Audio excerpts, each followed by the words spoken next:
When we left off, Mr. RC and Mr. M had uncovered fragments of a mystery that could shatter football's legacy. A match that shouldn't have existed.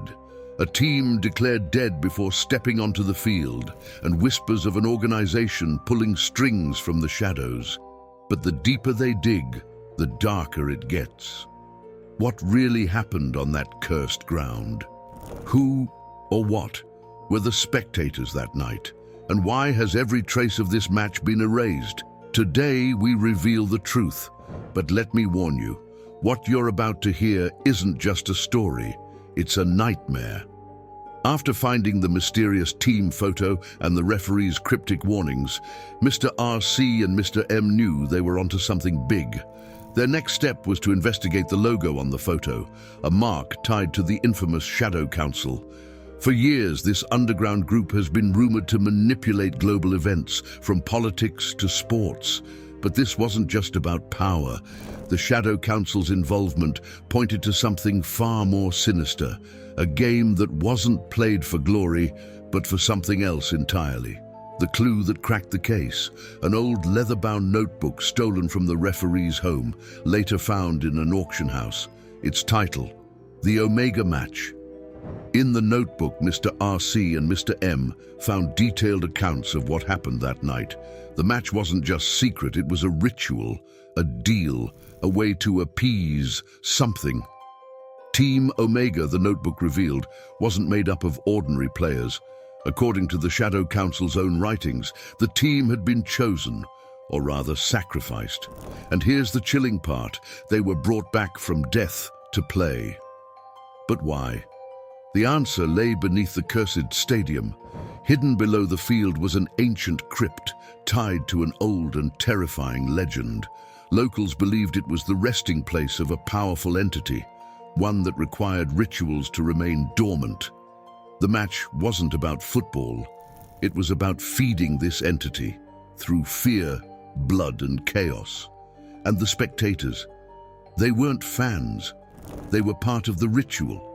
Witnesses, or maybe participants. The notebook also described the game itself, a chaotic, nightmarish event where players collapsed one by one. The final whistle never blew. The match ended when the entity below the field was satisfied. The players, the referee, even the Shadow Council agents on site, all vanished after that night.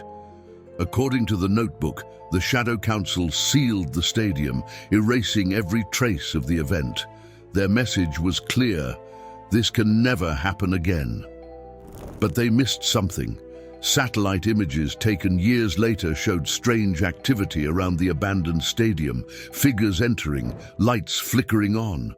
Was another ritual being prepared, or had the curse already spread? Before vanishing, the notebook's author left a final warning. If you find this, it means the council has failed. The match was meant to keep it locked away, but it's waking up. What exactly is waking up? And if the Shadow Council failed, what happens next? That's a question Mr. RC and Mr. M aren't sure they want answered. The final piece of the puzzle came from an unexpected source, a hidden file sent anonymously to Mr. M's inbox. It was a recording, the last known footage of the Omega match. In the grainy video, you can see players running, but not like normal. It's chaotic, frantic, like they're running from something. The sound cuts in and out, but at one point you hear it, a deep, guttural roar that doesn't belong to anything human. The video ends abruptly, with one final frame burned into the screen. A face, or what looked like one, pale, distorted and staring straight into the camera. So, where does that leave us? The Shadow Council tried to bury this story, but they failed. Now the question isn't whether the Omega match happened, it's whether it'll happen again. If it does, what will the world face this time? A hidden truth has been uncovered, but the price might be more than we're ready to pay. This is where the story ends, for now. But if the Shadow Council couldn't contain the entity, what chance do the rest of us have? Leave your theories in the comments. What do you think was under that stadium? And don't forget to subscribe, because the next time we uncover a story like this, you'll want to be the first to know. Until then, stay curious and stay safe, because some mysteries, they're better left unsolved.